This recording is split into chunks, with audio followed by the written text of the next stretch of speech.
Se abre la sesión. Excelentísimo señor Presidente de Honor de esta Real Academia de Ciencias, Artes y Letras de San Dionisio, ilustrísimo señor Secretario General de Honor, excelentísimas e ilustrísimos señores académicos, dignísimas autoridades civiles y docentes de nuestra ciudad,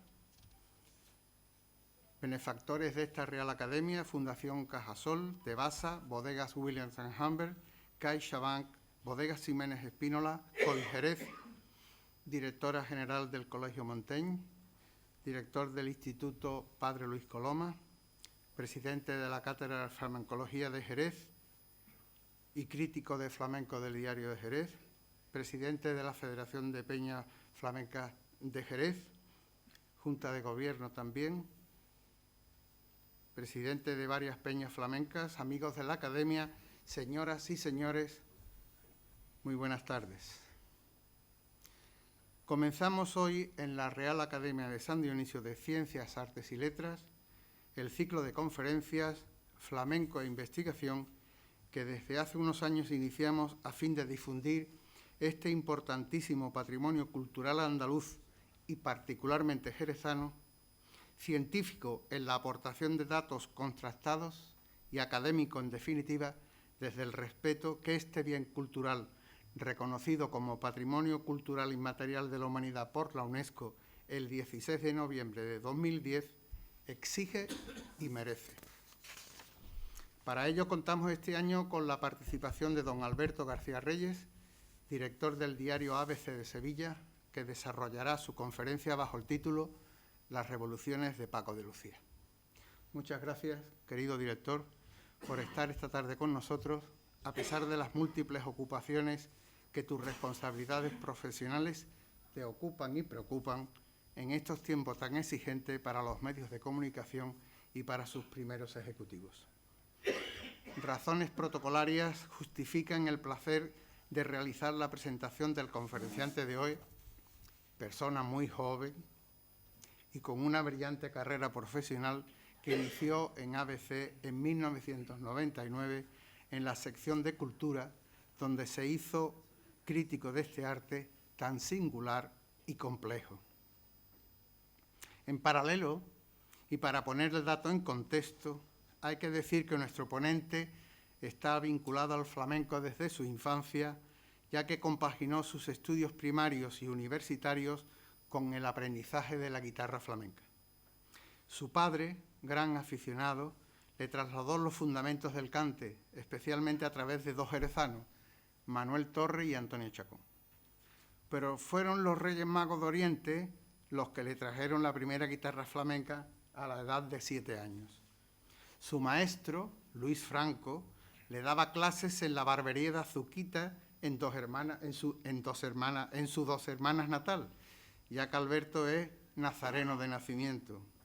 Esta relación, me atrevo a decir, sería causa y razón de que fuera responsable de prensa nacional e internacional de la compañía de danza de Eva la Hierbabuena hasta el año 2005, ya que el marido de esta, Paco Jarana, es hijo de Luis Franco. En realidad, podemos afirmar que Alberto domina todos los géneros y formatos periodísticos. Es cronista, columnista, crítico flamenco, periodista de investigación, reportero, lo que le ha hecho merecedor de distintos galardones. En 2010 ganó la 11ª edición del premio Joaquín Romero Murube por su artículo Poemas del Oprobio y en 2012 recibió el premio Vocento de Comunicación al mejor trabajo periodístico del año. Pregonero de la Semana Santa de Sevilla en 2017, tuvo a su cargo el pasado año de 2022 el pregón taurino del Real Círculo de Labradores de Sevilla. Alguien le preguntó recientemente cuál era su techo profesional siendo tan joven. Respondió: mi techo es el periódico de mañana. Esa es la única verdad de un periodista. Cuando me levante mañana, el periódico de hoy no vale nada. No hay respiro ni metas a largo plazo. Ciertamente, Alberto, aunque estás en la edad del conocimiento, has entrado prematuramente en la edad de la sabiduría. Tiene la palabra. Muchas gracias.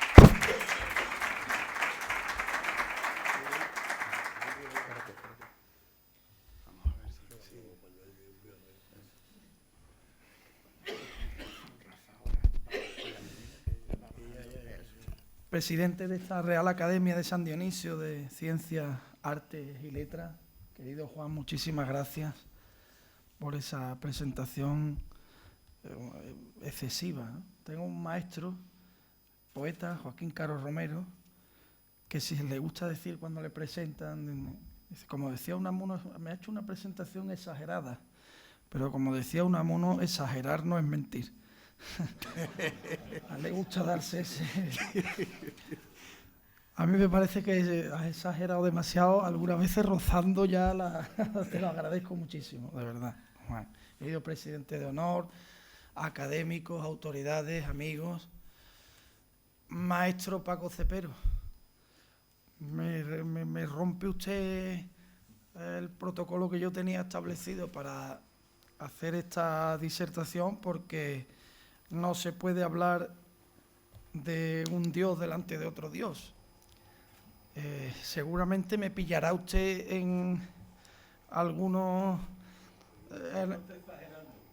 errores. Le pido que me los disculpe o que me los corrija sobre la marcha.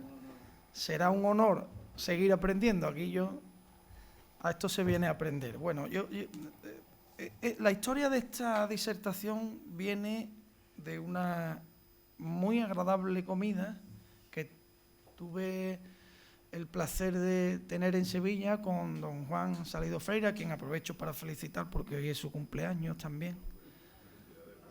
Perdón por el... Tenía que hacer algo para devolverte lo que me has hecho. Y con don José Luis Zarzana, que es buen amigo de hace muchos años, que habían leído un artículo que yo había escrito en el Cultural de ABC, en la edición nacional, acerca de Paco de Lucía, con motivo de la creación de una fundación que han hecho sus hijos, especialmente sus 3 primeros hijos, Casilda, Lucía y Curro, para difundir el legado artístico y patrimonial de Paco de Lucía. Presentaron esta fundación en el Teatro Real y con aquel motivo yo escribí un artículo explicando por qué consideraba que Paco de Lucía había sido un grandísimo revolucionario. Y cuando me planteé hacer ese artículo empecé a descubrirme a mí mismo, tirando un poco de recuerdos, porque a veces el conocimiento profundo de las cosas está en el amor a las cosas, ¿no? Yo no me di cuenta de que tenía tantos datos sobre la figura de Paco de Lucía hasta que me puse a hacer ese artículo.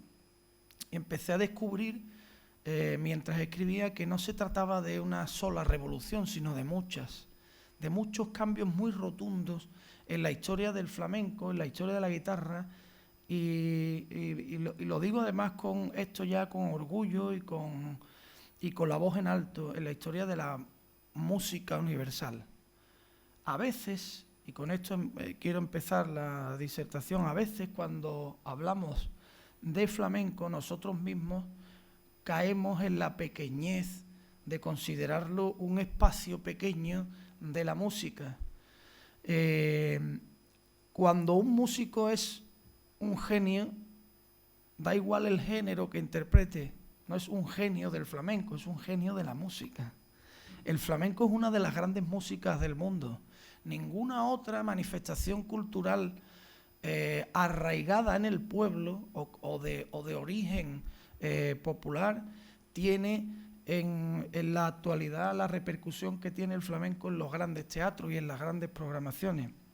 Cosa que le debemos a los artistas que, como vuelvo a insistir, el maestro Paco Cepero, que está aquí hoy, o Paco de Lucía, otros muchos que iré citando durante la charla, hicieron, ¿no? Que es luchar por la defensa de un arte que explica Andalucía. Paco de Lucía decía que él era un caracol, ¿no? Como un caracol, que por donde quiera que iba llevaba su casa a cuestas, que era a Andalucía, ¿no? Algeciras, su tierra. Para entender bien todas las revoluciones que don Francisco Sánchez Gómez llevó a cabo a lo largo de su vida, es fundamental también conocer algo de su vida, ¿no? Su contexto natural, cómo se crió, en qué ambiente y por qué la guitarra fue para él una herramienta para la construcción de una idea artística, ¿no? Una herramienta artística. Para el pintor es el pincel y el lienzo, para él encontró su modo de expresión con la guitarra. Su padre, Antonio Sánchez Pecino, era de Algeciras y se había ganado la vida tocando la guitarra en las fiestas de manera semiprofesional. No había sido un guitarrista nunca de los primeros escenarios, pero se dedicaba a tocar en fiestas de la alta sociedad, buscándose la vida. Por lo tanto, se le puede considerar un semiprofesional porque comía de eso. Su madre, Lucía Gómez, con S y con Z, Lucía, era portuguesa, de Castro Marín, que explica muchas otras cosas de la música de Paco de Lucía con posterioridad. Él mismo contaba, luego explicaré esa conversación en la que a mí me lo contó personalmente. Yo tuve la suerte de hacerle una entrevista muy profunda y muy larga en la que hablamos de su infancia y de muchas de las razones por las que él hacía determinadas cosas con la guitarra. Para él fue determinante también su madre en la idea de desarraigarse, en el mejor sentido del desarraigo, ¿no? Él dice que era un caracol que llevaba a Algeciras a cuestas, llevaba a su padre y lo que su padre significaba, que era ganarse la vida tocando la guitarra con el flamenco, pero también llevaba la idea de que él no era exactamente de Algeciras totalmente, porque su madre venía de Portugal y también le debía algo a otras tierras, ¿no? A las tierras de las que él traía también un venero de sangre. Y esa pugna interna que estaba en su filosofía natural, en su manera de entender la vida, entre la raíz y las alas, este verso de Juan Ramón Jiménez tan importante para explicar la historia del arte, raíces y alas, ¿no? Escribe Juan Ramón Jiménez. Él tiene las raíces bien cogidas con una mano y en la otra alas para volar y probar y hacer cosas y no deberse nada a sí mismo en ese sentido, ¿no? La belleza de la libertad en la creación artística, que es al final la que explica toda la historia del flamenco. Él nace en un barrio muy humilde de Algeciras y se cría allí con sus hermanos, entre los cuales ya había otros artistas, ¿no? Él es su hermano Ramón, que había aprendido a tocar la guitarra de su padre y luego se hizo un grandísimo seguidor de uno de los guitarristas, digamos, que está en la base, en el fundamento de la guitarra flamenca del siglo XX, que el sevillano Niño Ricardo, al que siguen de manera casi devocional. Luego su hermano Pepe, que empieza desde muy joven a destacar como cantador, hasta el punto en que su padre los une a los dos, a Pepe y a Paco, siendo todavía muy pequeños y en pantalón corto, bajo el nombre de Los Chiquitos de Algeciras. Llegan a grabar un disco y a Paco aquella oportunidad que le ofrece su hermano Pepe de poder aprender a tocar la guitarra acompañando directamente a alguien que canta, que no es lo mismo que tocar la guitarra a solas y cuando ya estás hecho empezar a tocar, a poderte criar en un ambiente en el que en tu propia casa hay un chiquillo que canta y otro que toca. Pues el chiquillo que canta se nutre del que toca y el que toca se nutre del que canta. Ese dúo es muy importante para entender bien la historia de Paco. Él es el pequeño de todos esos artistas que hay en el salón de su casa, ¿no? Y esto explica bien la esclavitud, el compromiso que Paco de Lucía tuvo con la guitarra a lo largo de su vida. Él cuenta que en su infancia tenía problemas con su padre, problemas de disciplina con su padre, porque le obligaba a tocar muchísimas horas al día hasta conseguir tener una técnica buena. Y contaba una historia que a mí me llamó mucho la atención la primera vez que se la escuché, que es que el padre le ponía una peseta encima, o una perra gorda, lo que fuera, una moneda, aquí en la mano, y le decía que tenía que tocar sin que se le cayera la moneda, ¿no? Bueno, hay gente que discute ese método, si eso es válido o no para tocar. La realidad es que a Paco de Lucía no se le puede considerar torpe en la ejecución de la mano derecha. Luego algo debió servir a aquella perra gorda en la mano que no se le caía nunca para desarrollar una mano derecha que es, y aquí pasamos al siguiente salto, una mano derecha que es su primera revolución, ¿no? Que es la sublimación de la tradición. En aquellos momentos, en la guitarra, bueno, hay distintas escuelas, pero en la guitarra general, los jóvenes guitarristas tiraban de dos grandes maestros, uno Ramón Montoya y el otro el Niño Ricardo. Ciertamente había otras escuelas, como la de Javier Molina. Aquí en Jerez estamos en uno de los territorios con mayor historia y enjundia de la guitarra flamenca. Pero a nivel general, en los distintos puntos de la geografía andaluza, digamos que las dos grandes influencias en los años 50, cuando Paco de Lucía nace y empieza a aprender la guitarra, se desarrolla en su infancia, son Ramón Montoya como primer gran guitarrista de la historia y el Niño Ricardo. Había muy poco conocimiento en aquella época sobre otro gran guitarrista que luego sería fundamental para entender a Paco de Lucía, que es Sabicas, ¿no? Sabicas ya lo descubre Paco cuando sale en gira, pero en su infancia esa influencia no le llegaba. Las pizarras que compraba su padre, también porque su padre era muy ricardero y su hermano Ramón eran muy ricarderos, eran estas, ¿no? Ramón Montoya y Manuel Serrapí, el niño Ricardo. Él toma esa escuela hasta que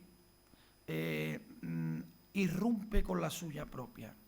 Hay una característica muy peculiar de la guitarra flamenca dentro del propio flamenco con respecto a las otras disciplinas, al cante o al baile, que la hacen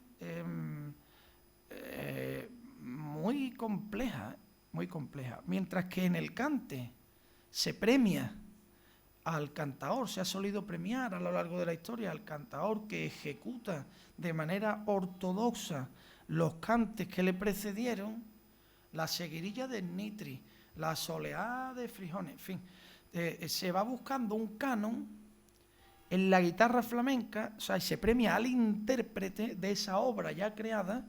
En la guitarra flamenca se castiga al intérprete de la obra de otros y solo se premia al que tiene su propia obra.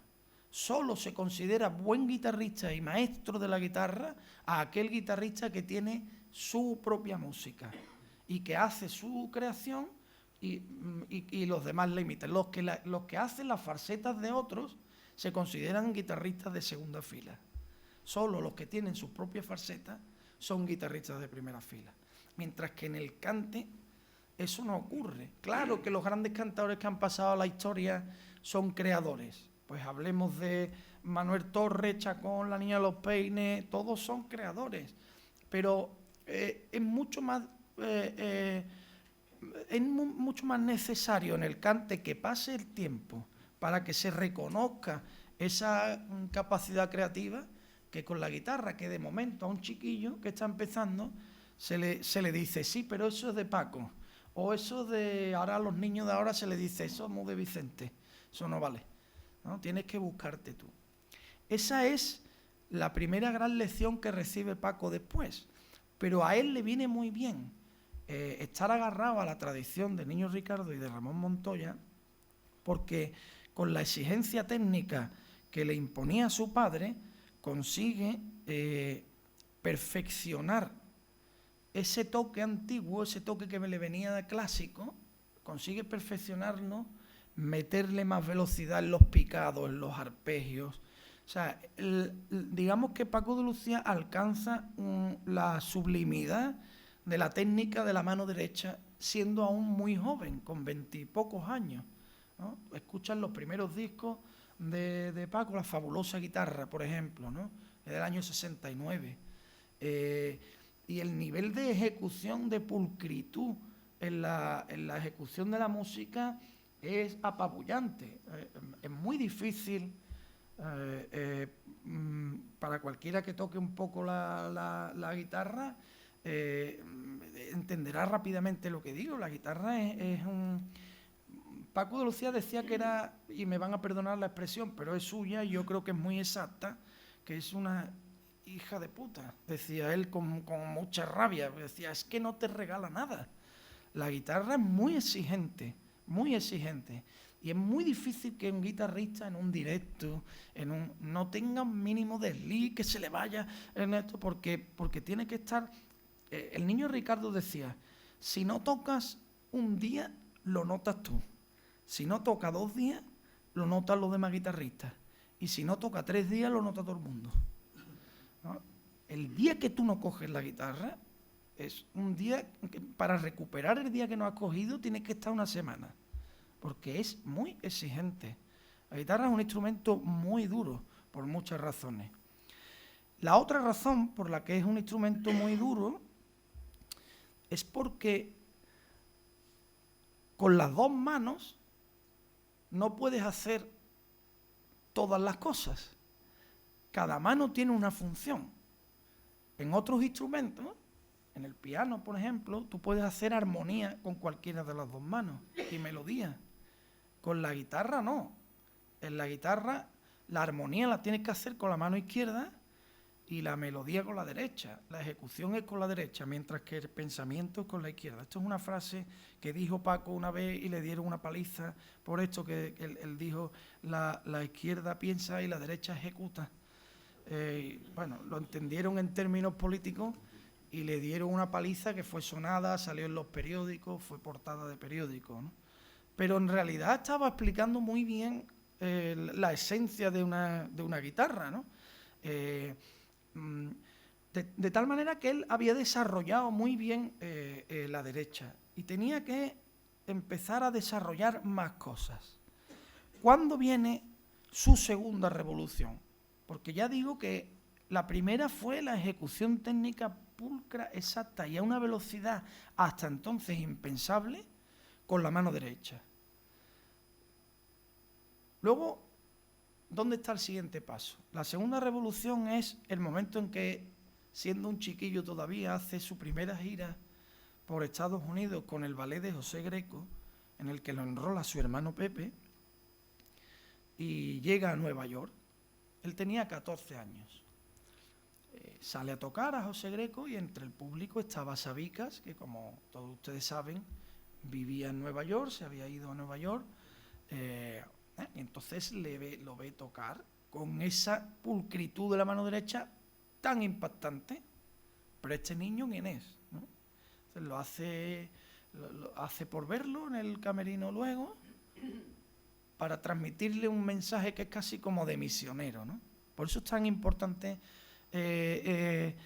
Sabicas también como guitarrista, porque él lo que le traslada a Paco es lo que él ya era como guitarrista. Él le dice, niño, tocas muy bien. Yo no he visto a nadie tocar con tu edad como tocas tú, pero todo lo que tocas es de otro. Tienes que tocar lo tuyo. En ese momento Paco, que apenas había salido de su pueblo y que no tenía más referencias que las que le habían dado su padre y su familia, en ese momento descubre que la verdadera esencia del arte está en la creación. El siguiente paso después de la interpretación es la creación. Y para trascender, para pasar a la historia, tú tienes que dejar algo que lleve tu firma. Y aquello de Sabicas le vuelve loco. Y por primera vez graba un disco a principios de los 70, absolutamente revolucionario para el flamenco de aquella época.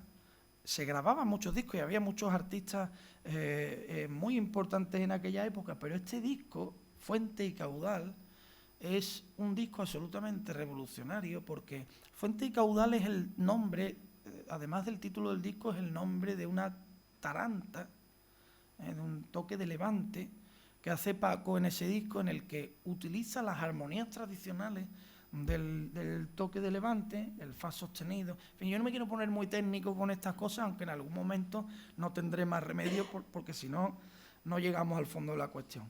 Él utiliza esa armonía, pero cambia la estructura melódica y empieza a buscar melodías en sitios nuevos, buscando otros acordes, otras que le hagan desembocar en la armonía y mantengan la esencia del toque. Él decía, yo voy a poner ahora un poco de Fuente y Caudal, él decía una cosa, yo tuve la suerte de escuchárselo, decía, no puedes imaginarte cuántas cosas he compuesto en mi vida que puede que fueran buenísimas y tiré a la basura porque no sonaban flamencas.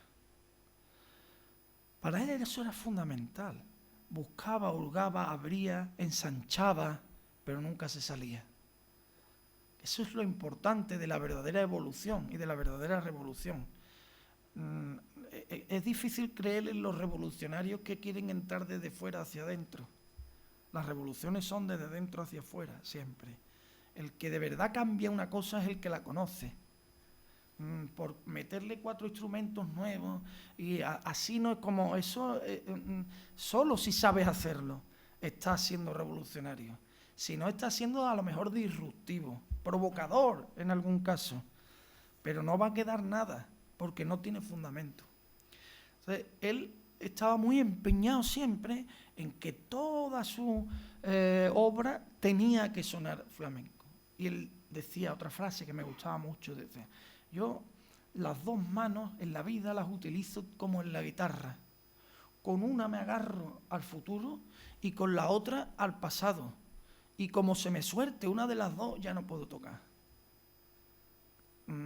Tienes que estar en ese tira y afloja para seguir dando un pasito, pero sin perder nunca, sin faltarle respeto al legado que ahora está en tus manos, ¿no? Él cuando compone Fuente y Caudal, que le doy ahora a ver si me deja, ahora,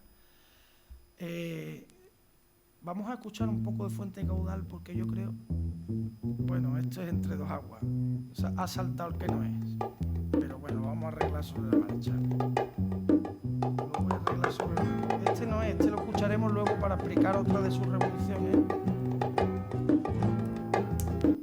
A veces esto es el directo. Vamos a ver, Fuente y Caudal. Lo vamos a buscar aquí. Aquí está Fuente y Caudal. ¿Vale? Aquí. Bueno, voy a poner una versión que toca en directo de Fuente y Caudal, ¿vale? Que es... Esta es.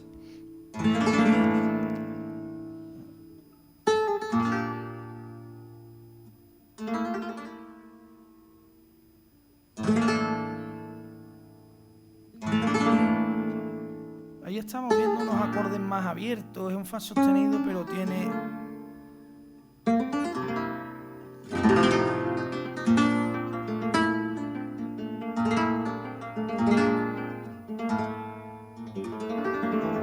Esta es la taranta clásica. Con un trémolo clásico. Pero aquí ya se ativa una cosa muy importante de Paco. Tienen todos los genios de la composición de la guitarra flamenca. Todo es cantable. Él va buscando melodías que se pueden tararear. Por eso Paco Cepero es quien más sabe del mundo. Que las farsetas se puedan hacer con la boca.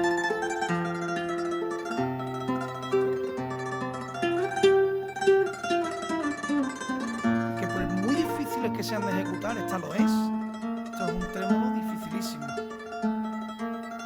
Parezca sencillo.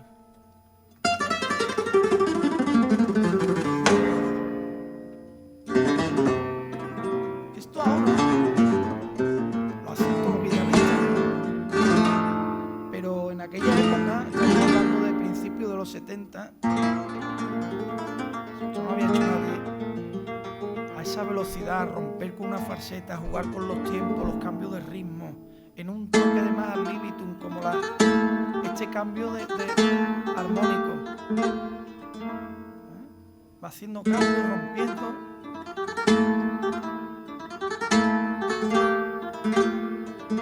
Pero con una idea fundamental.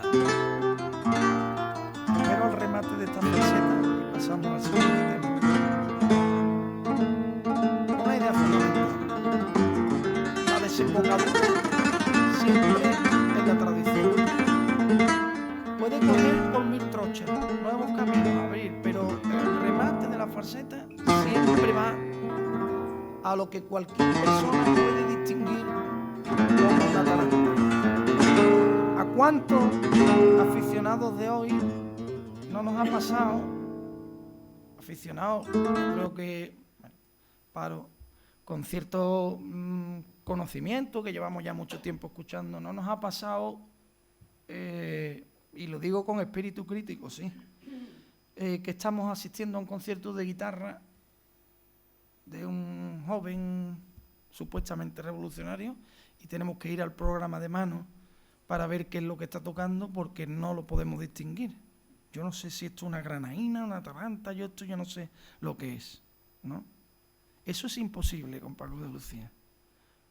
O con aquellos guitarristas de aquella generación, con ninguno. Hasta la generación quizá de Rafael Riqueni, eso era impensable.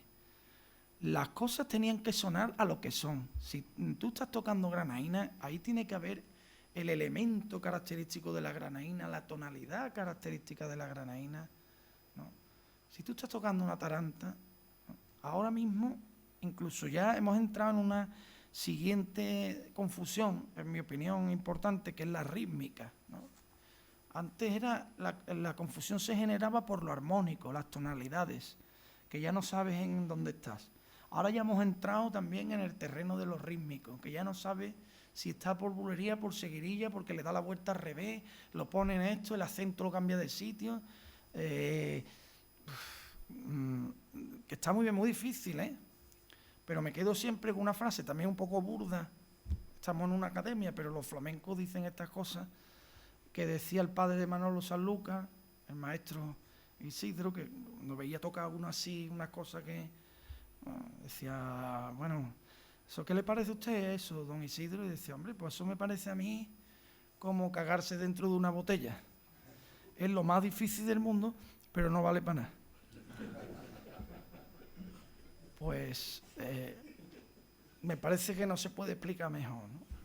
Esto nunca pasaba con aquellos guitarristas. Paco de Lucía siempre estaba con la mano, una mano delante y otra detrás, ¿eh? Y jamás traicionó su pasado. Repito, él decía, no saben la de cosas que he tirado a la basura, que puede que fueran buenísimas, pero no eran flamencas. Tercera revolución. Una cosa que parece una tontería, pero que es absolutamente rompedor en la historia del flamenco. El cambio de postura de la guitarra. Históricamente en el flamenco se tocaba al modo barbero. El modo barbero es este que estamos viendo aquí de Ramón Montoya, en el que la guitarra está en diagonal sobre la rodilla derecha del guitarrista y se sostiene, el peso de la guitarra lo sostiene la mano izquierda. Tú estás cogiendo la guitarra en peso. Se llamaba el modo barbero, a lo barbero. Que después tuvo un desarrollo anterior a Paco de Lucía, que es, hay algunos que bajan un poco más la guitarra, pero siguen sosteniéndola con la izquierda y dejan de tocar tanto para abajo, que es una manera de denominar al toque, digamos, de pulgar, el toque para abajo, y empiezan a desarrollar un cierto toque para arriba. Ramón Montoya, Sabicas, ya habían desarrollado el toque para arriba, ¿eh? Desde abajo hasta arriba, pero sosteniendo la guitarra, con la izquierda, que es la que tiene que hacer la armonía, ¿vale? ¿Qué hace Paco?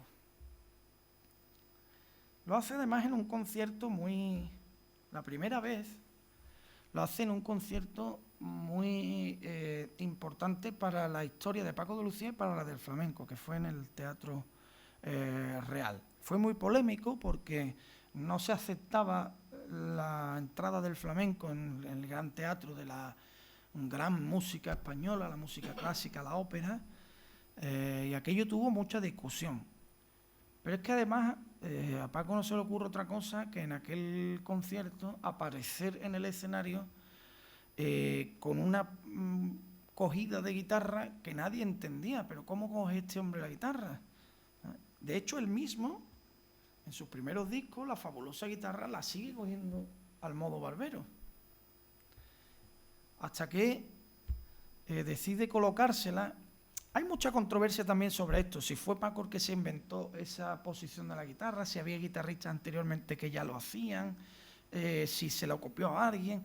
Bueno, la realidad es que el primer, digamos, gran guitarrista importante que sale en una portada de un disco, además utilizando, que es Fuente y Caudal, que es revolucionario en todo, con esa posición es Paco. ¿Qué hace?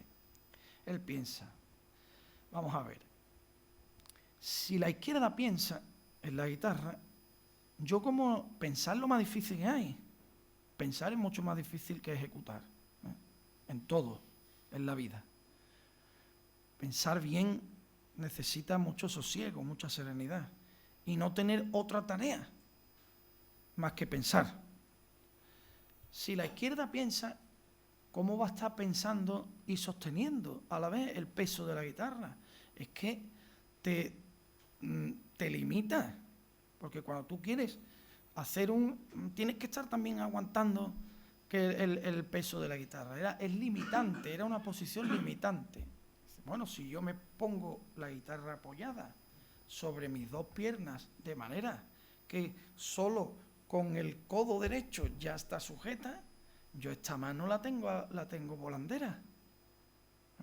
Entonces yo puedo volar con esta mano, puedo empezar a hacer experimentos armónicos de toda clase y hacer una nota aquí y la siguiente aquí, porque me da tiempo a llegar. De la otra manera, si la tengo que aguantar, yo no puedo llegar a la... Esta es una revolución tan importante que ahora mismo vemos a un guitarrista tocar al modo Barbero y nos parece como una antiguaya, como una cosa ya superada, trasnochada, una foto en sepia, ¿no? Ahora ya, bueno, hay otros guitarristas que han incorporado el pedal de los clásicos, bueno, se hacen más cosas, pero desde luego ya el modo Barbero no toca nadie. Y esto es algo que además a mí me gusta contar el cambio de postura de la guitarra, porque el Paco presumía de muy pocas cosas en la vida, de casi ninguna, como los grandes genios. No conoceréis a ningún genio que ronee de nada, pero de eso presumía. A eso le gustaba a él que se lo dijeran. Y a partir de esa tercera revolución, que es tan elemental como cambiar la guitarra de posición para poder seguir investigando, vienen todas las demás. La siguiente que yo señalo es una que me parece preciosa, ¿no?, a nivel creativo. Se le atribuye a Picasso la frase de que los buenos plagian o copian, los genios directamente robamos, ¿no? ¿Cuál es la diferencia entre copiar y robar? Robar en el mejor sentido de la expresión. El que copia está imitando claramente lo que hace otro y remite a otro, y el que roba se apropia de lo que era de otro, lo consigue hacer suyo, sin que ya nos remitamos al otro. Claro, decía el poeta que lo que no es copia, lo que no es copia es plagio, ¿no? Es que al final, Eugenio II, que al final es muy difícil, cuando tú tienes una historia tan frondosa, no remitir a una fuente. Nadie nace de la nada. Todo el mundo, sin querer, tiene otro recurso. Lo difícil es, habiendo cogido eso, catalizarlo, metabolizarlo y transformarlo en algo que es tuyo. El primer gran, entre comillas esto, robo de Paco de Lucía es una genialidad, una cosa excelsa, para mí excelsa. Tiene que ver además con las circunstancias, explican muy bien cuánto conocimiento de la guitarra y de la música tenía Paco cuando hizo eso. Él estaba grabando Fuente Caudal en los estudios de Polygram, con su productor, y de repente, cuando están haciendo el vinilo de la época, le dicen en el estudio de grabación: Paco, no llenamos el vinilo. Él protestaba mucho de esta historia, decía: me habéis llevado componiendo aquel disco que era tan rompedor, estaba haciendo la Atalanta de Fuente Caudal, la bulería, o sea, me habéis llevado haciendo aquello, y ahora resulta que es que no había para llenar, faltaba. La música al peso, ¿no? El arte al peso. Esta idea del arte al peso tan nefasta, tiene que estar, el libro tiene que tener 200 páginas. No. Las obras de arte no se pesan. El arte es, bueno, pues a ver qué hago, ¿no? Y se le ocurre empezar a improvisar una rumba que luego la haría famoso en todo el mundo. Se llama Entre dos aguas. Empieza a improvisar esa rumba allí en el estudio, bueno, pues haciendo unos bordones, tal y cual, el famoso pim, pom, pim, pom, pim, pom, pim, ¿no? A ver esto por dónde puede tirar. Haciendo una rueda armónica, venga, pues por aquí. Y cuando empieza la melodía, de manera inconsciente, que es como de verdad se asumen estas cosas bien, recoge una influencia que tenía en el estudio que estaba 2 puertas más allá. En ese momento estaban grabando también en aquel estudio Las Grecas, el Te estoy amando locamente. Yo lo voy a poner, el Te estoy amando locamente, ¿vale? Holded es un software de gestión en la nube óptimo para pequeñas empresas, fácil de implementar y a un coste seguro. Nos quedemos con la melodía primero.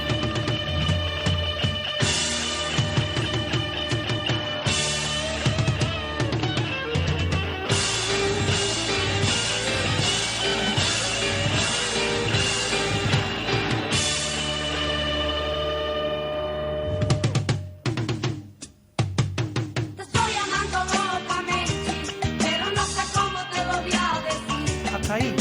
Quisiera que me comprendieras y sin darte cuenta te alejas de mí. ¿Vale esa melodía? Pues ahora vamos a Entre dos aguas. Holded es un software de gestión en la nube óptimo para pequeñas empresas, fácil de implementar y a un coste. Esta es una versión ya con el sexteto que hizo Paco de Lucía en la televisión española. Te estoy amando locamente, lo tenemos aquí, ¿no? Ahora cuando arranque la melodía,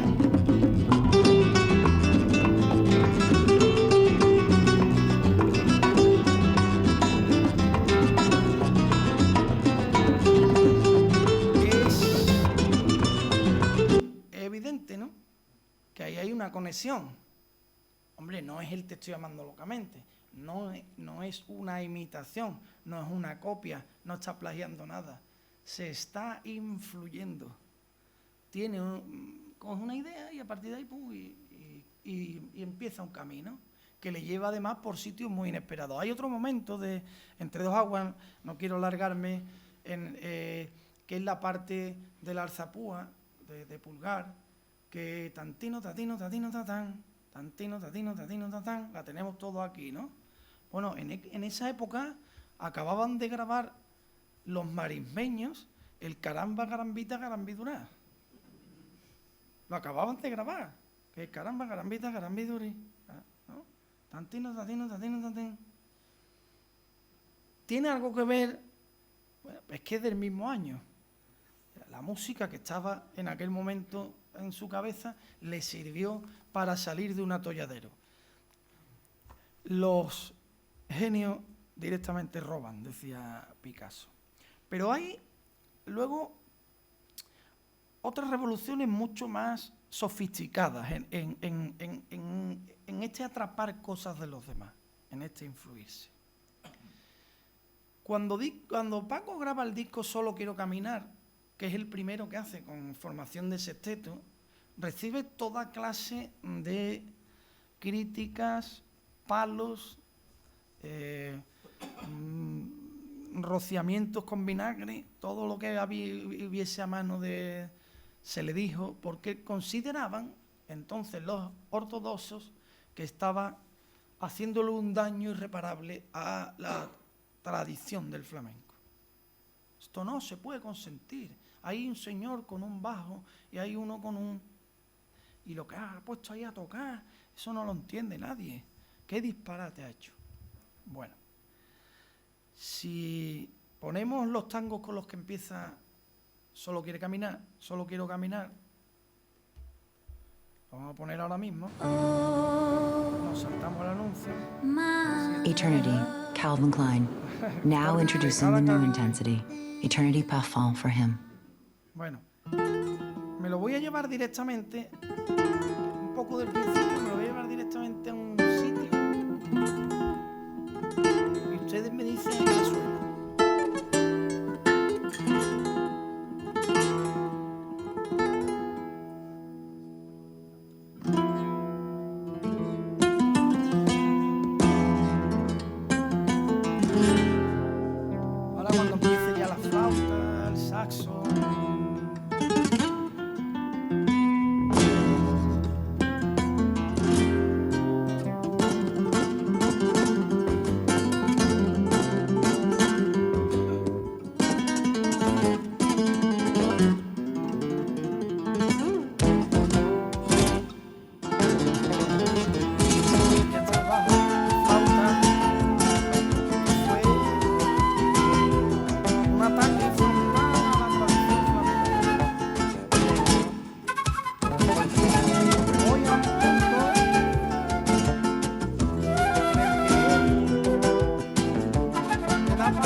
A su hermano Pepe.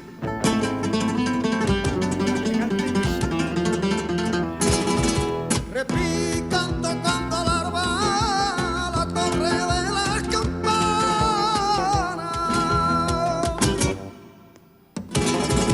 Repican tocando la arpa, la torre de las campanas.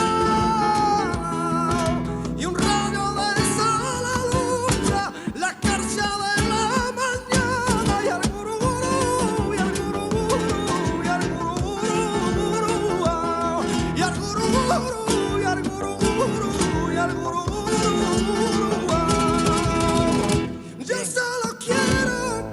Esto es lo que el cante que hace en esa pieza supuestamente rupturista, desabrida e irrespetuosa con la historia del flamenco. Ya lo ven ahí. Está Holded anunciado, no es les un voy a dar software de ninguna gestión en sorpresa, la nube óptimo que, para pequeñas empresas, fácil de implementar lo y a un vamos a coste escuchar seguro. mejor para que no haya lugar a dudas. Este es un disco de la Niña de los Peines de Pastor Pavón, de la década de los 10.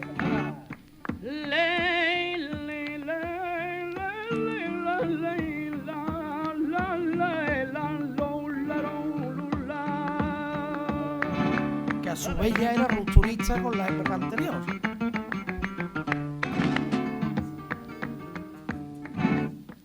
De Barcelona a Valencia, de Valencia a Sevilla. Esta regla la gitana, cantando por Siguirilla, y al gurugú, y al gurugú, y al gurugú. No hace falta decir mucho más. ¿Cómo podía estar destrozando la tradición flamenca cantando una cosa de hacía casi un siglo y componiendo para una música que tenía 8 décadas, 9 décadas cuando él hace eso. No, lo que estaba era dando nuevos pasos, pero siempre desde dentro, porque estaba atrapando cosas. En toda la discografía de Paco de Lucía hay referencias directas a músicos del pasado. Hay muchas referencias directas y esto es sorprendente para mucha gente. Yo cuando lo digo a la copla, hay muchas frases de Paco, melodías, que son de Quintero, León y Quiroga, de las coplas de que él escuchaba en su casa de pequeño, y de repente mete por bulería un refilón que te lleva a ese mundo y de momento te aparta. Porque son como asas, lugares seguros a los que él se va agarrando para poder seguir ampliando su obra. La quinta revolución. Esta también es muy importante. El papel del guitarrista flamenco siempre había sido de acompañamiento al cantador. Muy pocos guitarristas a lo largo de la historia habían logrado grabar discos como concertistas. Hemos citado aquí algunos, a Montoya, a Sabicas o a Ricardo, pero no eran muchos más. Todos los grandes guitarristas de aquel tiempo se les conocía como el que acompañaba a, ¿no? Paco de Lucía no solo da el salto a la guitarra de concierto, no, que también, y bueno, junto con otros guitarristas de su generación muy importantes, que dieron ese salto. Manolo Sanlúcar, aquí está Paco Cepero, en fin, no, dieron el salto al concierto, porque tenían mucha capacidad creativa y mucha autonomía. No, Paco hace otra cosa más que tiene mucho que ver con la infancia que contaba del principio y que es otra de sus revoluciones. Él crea el cantaor de acompañamiento, el cantaor que acompaña al guitarrista. Toda la vida ha sido el guitarrista el que ha acompañado al cantaor. Ahora vais a venir a acompañarme vosotros a mí, porque la figura soy yo, ¿no? Ese cruce lo hace con Camarón, en el que el cantaor y el guitarrista también casi por primera vez en la historia, de las primeras veces, hay otros casos anteriores, se anuncian las portadas de los discos con el mismo tipo de letra, igual de grande y con la misma importancia, Camarón y Paco de Lucía, la misma importancia. Ese cruce en el que ya tiene la misma importancia el guitarrista y el cantador, lo rompe del todo después de Camarón. Él venía de haberle tocado a maestros como Fosforito, Chocolate, El Sevillano, que es un disco por ahí fantástico, o Lebrijano, que hizo un disco además tocando a dúo con el niño Ricardo, se llamaba De Sevilla Cae. Disco fantástico también, que gracias a Dios hoy con las plataformas que hay en internet es fácil de escuchar. Antiguamente estaban descatalogados, costaba mucho trabajo encontrarlos, pero ya son accesibles. Bueno, él había hecho, y sobre todo como el gran guitarrista, el guitarrista que hizo carrera con Camarón, ¿no? A partir de ahí, los cantadores le cantan a él. Su hermano Pepe está ahí, con el que había empezado con los chiquitos de Algeciras también de igual a igual, está ahí para cantarle a él.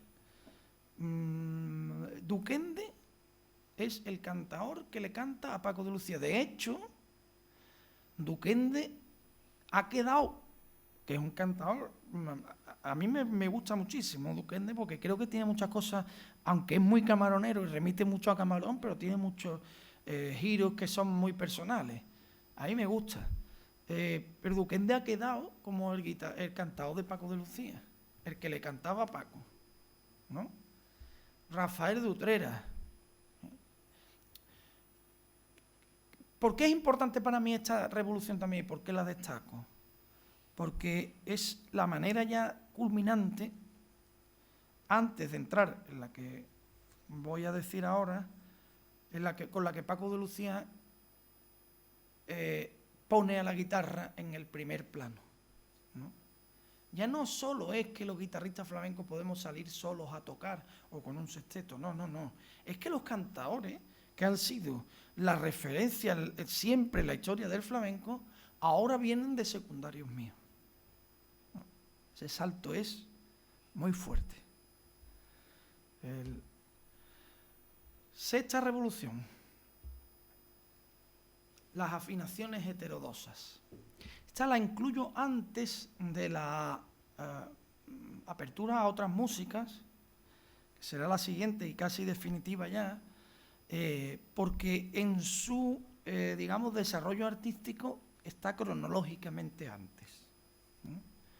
Mientras él está en esa jugada de ampliar con la mano izquierda para que los fraseos sean nuevos, las falsetas sean propias, tener una música propia, y la pulcritud de la mano derecha, jugando a ampliar los horizontes del flamenco, cambiando la postura, poniendo al cantado a cantarle a él.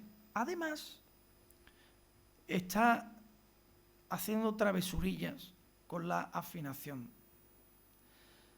El primer caso, eso se llaman técnicamente las escordaturas en el flamenco, que es afinar la cuerda en otro tono distinto al tradicional. Tú pones un mi, tiene una afinación, te da un mi. Si una cuerda la cambias de afinación, el acorde ese ya suena de otra manera. O tienes incluso que inventar acordes que te permitan hacer un determinado tipo de sonido. En el primer caso en el que hace una escordatura es ni más ni menos que en Fantasía Flamenca del 69, que es su primer disco, que hace Las alegrías, mi inspiración, afinando el bordón en re. Eso es muy típico ahora, pero en aquella época era un niño chico y ya jugaba a eso. Ya había habido escordaturas muy anteriores, la más clásica es la de Ramón Montoya con la rondeña, que cambia la afinación de 2 cuerdas para hacer un tipo de toque levantado por rondeña. Pero él sigue explorando. La siguiente que hace es en la canastera con Camarón, que haciendo un compás de 3x4 de afandangao, ¿no?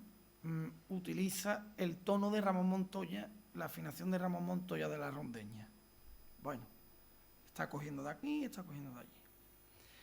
Pero el primer paso rotundo en ese sentido lo hace en Solo quiero caminar, que es el disco este que hemos hablado del sexteto, donde se le acusa de que está rompiéndolo todo, de que está partiendo la vajilla, en una bulería que se llama Piñonate, que afina la primera en re y la segunda en si bemol, de manera que empieza a utilizar acordes que yo me acuerdo cuando Paco Jarana, que era, ha hablado Juan en la presentación, es hijo de Luis Franco, fue el guitarrista que me enseñó a mí a maltratar la guitarra. El pobre intentó que la tratara bien, pero Paco Jarana era un loco de Paco de Lucía. Yo me acuerdo, es mayor que yo lo veía tal y cual, y de repente lo veo muy mosqueado un día, porque claro, esos guitarristas lo que hacían era correr cuando sacaba un disco nuevo, era ir a ver lo que podían coger. Y de repente con la bulería esta empieza, pero ¿y dónde está tocando este tío? Yo no soy capaz de encontrar el espacio de los acordes, yo no sé qué está haciendo. Pues, claro, había cambiado 2 cuerdas del sitio, y si no lo veía, si solo lo escuchaba, no podía interpretar qué estaba haciendo. ¿El que buscaba con eso? Buscaba, además de nuevos sonidos, nuevas posibilidades, porque si tú afinas la cuerda de otra manera, con la de arriba unes notas que están más cerca, que te permiten hacer melodías de otro tipo. Yo no sé si me estoy explicando bien, lo estoy tratando de... Esa es la idea de la izquierda piensa, la derecha ejecuta, ¿no? Aquí es donde llega, y a partir de ahí hay un montón, he puesto las 3 primeras, hay un montón de casos de escordatura en la obra de Paco de Lucía, muchos casos de escordaturas. Sus últimos discos, casi todos están hechos los temas con afinaciones variadas. La séptima revolución, su madre, la portuguesa, su desarraigo, su necesidad de ir a buscar a otras músicas, de a ver qué pillo allí que me pueda valer aquí, ¿no? Aquella gira famosa que hace con Al Di Meola y John McLaughlin le abre mucho la mente porque descubre que los guitarristas de jazz hacen ruedas armónicas y a partir de ahí improvisan. Él cuenta que al principio no entendía nada, pero que cuando entendió el concepto, aprendió que en el flamenco se podía hacer eso con toda tranquilidad, y empezó a hacerlo, ¿no? Y además descubrió que aquellos guitarristas tan célebres, que tocaban unas cosas tan difíciles, no le achicaban, y que él podía tocar esas cosas difíciles, siendo un flamenco de Algeciras. Eso puedo tocar yo. Si lo puedo tocar yo es porque el flamenco es muy gordo. El flamenco me da a mí la base, las herramientas para yo poder seguir a estos señores. Pero al contrario no, ¿eh? Al Di Meola no toca por soleá, ¿eh? Ni una falseta. Lo que tenían, el flamenco era tan importante que le daba herramientas para meterse en otras músicas y para no dejar que desde las otras músicas se entre tan fácil. El flamenco puede con todo, pero no todos los demás pueden con el flamenco. Ese es un mensaje muy bonito que está en aquella gira de Paco de Lucía. Ya venía de La Niña de los Peines, que canta Cielito Lindo por bulería, que era una canción mexicana, ¿no? Ella podía cantar eso por bulería. Ahora, a mí me gustaría haber visto a Negrete cantándolo por bulería, ¿no? Ese muro que levanta el flamenco hay que defenderlo, ¿no? Porque es muy importante. Luego le mete mano al concierto de Aranjuez, que tiene una polémica para mí muy divertida, ¿no? Cuando él decide grabar el concierto de Aranjuez, ya saben ustedes que Paco de Lucía no sabía música, no había ido al conservatorio, todo lo hacía de oídas. Él se aprende de memoria el concierto de Aranjuez y lo toca de memoria, sin partitura y sin nada, ¿no? Aquello genera una discusión porque los clásicos de la época, nada menos que Andrés Segovia y Yepes, los guitarristas clásicos, digamos, célebres, que tienen calle en todos los pueblos de España, se le echan encima y empiezan a decir cosas muy, muy bárbaras de Paco de Lucía. Yo tengo por aquí alguna apuntada que quiero decirla literal, que Andrés Segovia dijo, literalmente, ese señor Paco de Lucía, que porque tiene ligereza en los dedos para hacer algunas de esas cuartetas simples, creen que es un portento. Cualquiera de los chicos que ascienden ahora a los concursos de guitarra a los que asisto tiene una técnica fabulosa, pero eso del tiriririrí, eso no es técnica, le dice Andrés Segovia a Paco de Lucía, que fue un furibundo detractor del flamenco y de Paco en especial.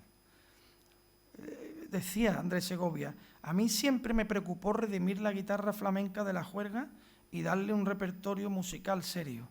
La guitarra flamenca, decía Segovia, no tiene ni el trabajo ni la perfección de la guitarra clásica.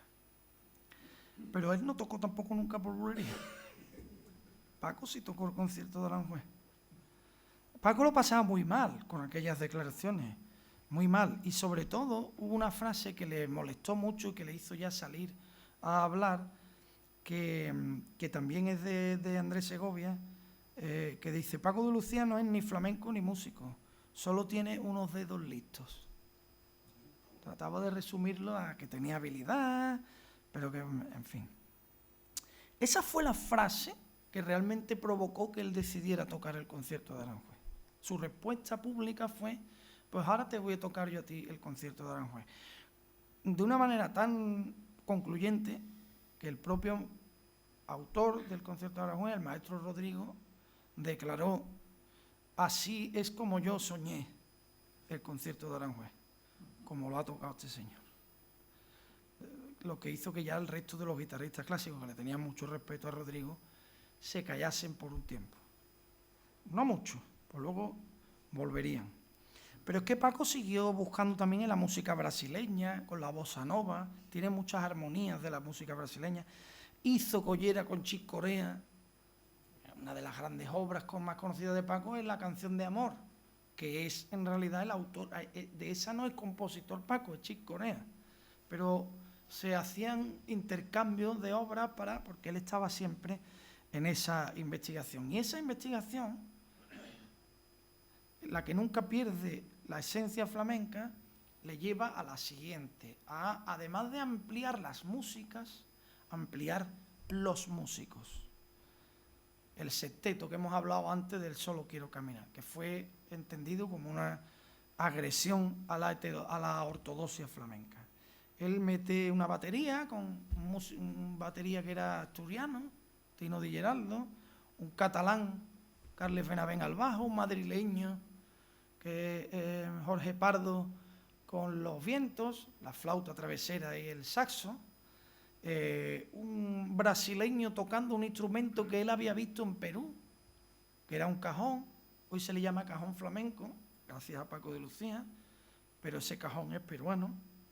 Él lo vio en una gira por Perú y dijo, eso tiene que sonar bien para darle por tango y por bulería, y vio a Rubén Danta y lo metió. Luego le dio el cajón a Manolo Soler, después a Joaquín Grilo, que estuvo bailando con él, y metió el baile en sus espectáculos de flamenco, que el baile le acompañase a él, como antes habíamos hablado del cante. Posteriormente incluyó un instrumento como la armónica con Antonio Serrano. Hizo muchas travesuras, jugueterías con bailadores tan distintos como Grilo o Farruquito, ¿no? Él amplió tanto la música como los músicos. Y no me negarán que hoy es difícil ir a un concierto de guitarra en el que no haya en el escenario más de 4. Ya se ha quedado como un clásico. Los guitarristas van acompañados de un grupo de músicos, ¿no? De hecho, una de las reivindicaciones que hacemos ahora los aficionados, yo la hago abiertamente, es pedirle a los guitarristas que por lo menos hagan 2 o 3 cositas sin nadie, ellos solos, que la guitarra de uno solo también es bonita. Y además muy difícil, porque no hay burladeros. Muchas veces muchos utilizan las baterías y los bajos como burladeros. Paco no, Paco iba a añadir creatividad, a buscar nuevos horizontes. La trampa está en cuando tú usas la introducción de instrumentos para que se te escuche menos a ti. Eso se llama esconderse. Y ya voy finalizando, porque estoy siendo un poco pesado, les pido disculpas, pero hablo con una pasión grande de Paco de Lucía. La siguiente revolución, la novena, es el ritmo, ¿no? Otra de las grandes cuestiones difíciles, además de analizar sin entrar en cuestiones muy técnicas, es la capacidad rítmica, el sentido rítmico de Paco de Lucía. Casi todas sus piezas están colmadas de contratiempos, de acentos en sitios hasta entonces no explorados, hasta el punto de que vuelve loco a los demás músicos. Hace juegos con los bailadores para aquí me callo, aquí te entro, las entradas, las salidas. O sea, tiene una de las, para mí, de las cumbres rítmicas de Paco de Lucía es el trémolo con el que empieza una bulería. El trémolo es un argumento, una técnica de la mano derecha melódica, no rítmica. Muy difícil hacer un trémolo, además metiéndole ritmo, metiéndole compás. Pues ya digo que es melódica, como los arpegios son, así como el rajeado, el golpe es más rítmico, más percusivo. El trémolo es pura melodía, ¿no? Conjugar la técnica más melódica de la mano derecha con el estilo más rítmico del flamenco, más rítmico aparentemente, que yo también lo discuto, que la bulería sea lo más rítmico. Para mí lo más rítmico del flamenco es la soleá, porque las cosas que están a un tiempo, mientras más despacio, más difícil es mantenerle el tiempo, pero bueno, la bulería es muy difícil rítmicamente. O sea, conjugar arpegio, conjugar trémolos, tresillos con bulería es muy difícil. Yo lo voy a poner, se llama Río de la Miel. Este es el que le dedica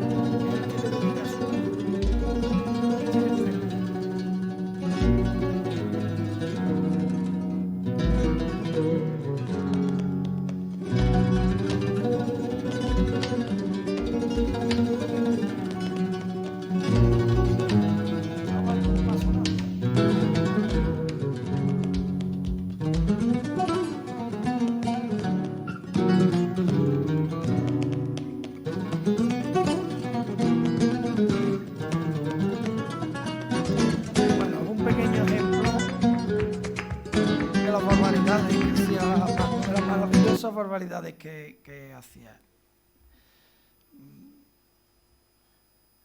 Tengo que ir terminando porque todo lo que he dicho es solo para poder decir una última cosa que es la más revolucionaria de todas. Ya la anuncié al principio.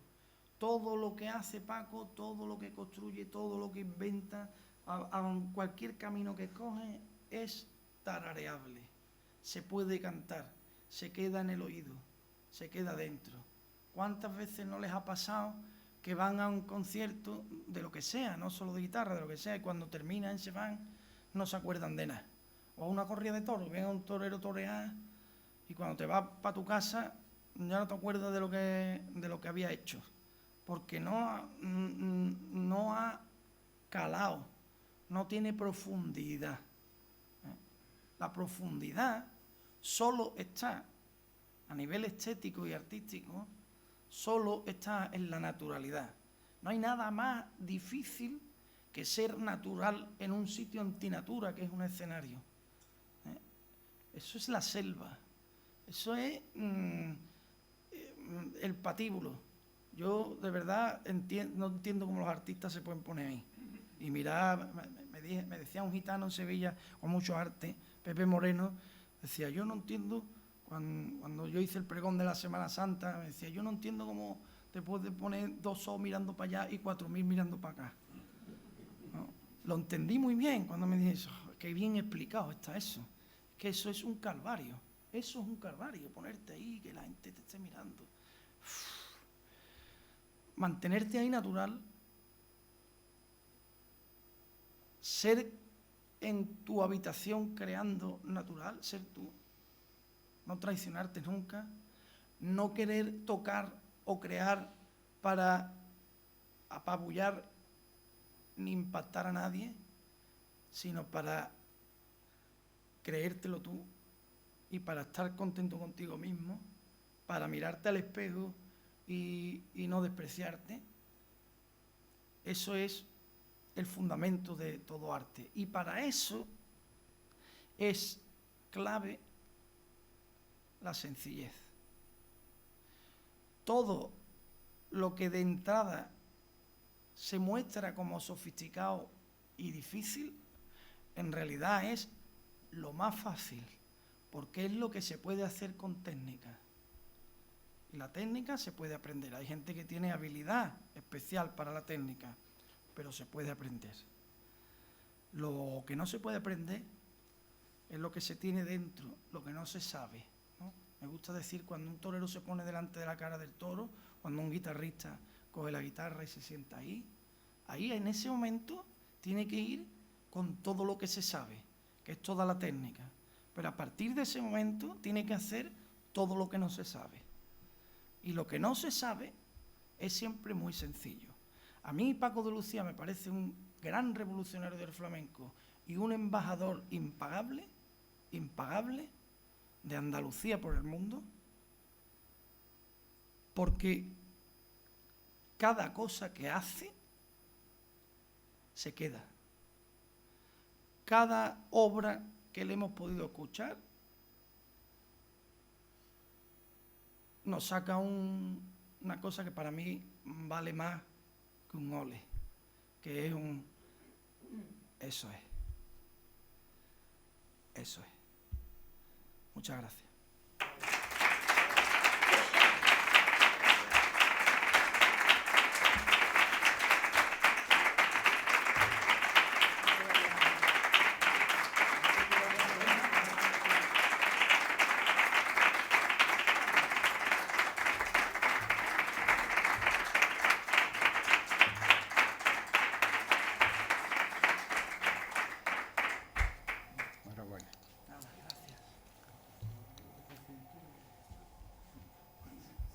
Muchas gracias, director, por tan didáctica, profunda y elocuente intervención que hace honor a tu cualificación y experiencia. Hablar de Paco de Lucía es hablar de un genio que, como a Picasso, las musas siempre lo encontraron trabajando. Se dice, y me lo creo, que Paco dedicaba 10 horas diarias al instrumento. Su obsesión era tal que nunca estaba satisfecho. Para él, todo era mejorable. Solo cabe señalar un epílogo de esta importante conferencia con palabras del propio maestro. Decía: en el flamenco, como en todo arte tradicional, hay la creencia de que lo antiguo es lo puro. Yo era un niño cuando me decían esto y no me lo creía. Yo pensaba que lo antiguo era viejo, pero no puro. Puro era lo que uno siente con honestidad y con el corazón, sea lo que sea. Entonces yo empecé a hacer cosas nuevas. Con 15 años empecé a hacer discos y había muchos puristas en contra de lo que yo estaba haciendo. Pero poco a poco la gente fue entrando y lo que me dio a mi seguridad fue que toda la gente joven, todos los guitarristas de la generación que vienen detrás empezaron a tocar de esa manera. Esto es lo que da sentido a mi vida, a estar 10 horas metido en un cuarto tocando, porque sé que hay una gente detrás esperando ese disco nuevo y que va a quedar constancia en nuestro flamenco de mi paso por aquí. No sé si quedará en la historia, pero en la historia del flamenco sí, y esto es muy bonito. O sea, llenar teatros, ser conocido, ser una estrella o ser famoso es algo medio frívolo y superficial. Pero lo que realmente tiene valor para mí es saber que en mi tradición, a la que quiero tanto, porque me he criado ahí, mi padre es guitarrista, toda mi familia es flamenca, de pronto va a quedar constancia de que puse mi granito de arena. Muchas gracias de nuevo, querido Alberto, por este brillante comienzo del ciclo y muchas gracias igualmente a todas las autoridades que nos acompañan, a los benefactores y amigos de la Academia y a todos los que nos honran con su presencia, y les emplazo para el próximo martes, día 21 del presente mes de marzo, para asistir a la segunda conferencia de este ciclo, Flamenco e Investigación, que impartirá doña Rosalía Gómez Muñoz, filóloga y periodista cultural, que lleva como título El arte creativo y universal de Antonio. La presentación estará a cargo de este presidente que les habla. Sin más consideraciones, se levanta la sesión. Muchas gracias.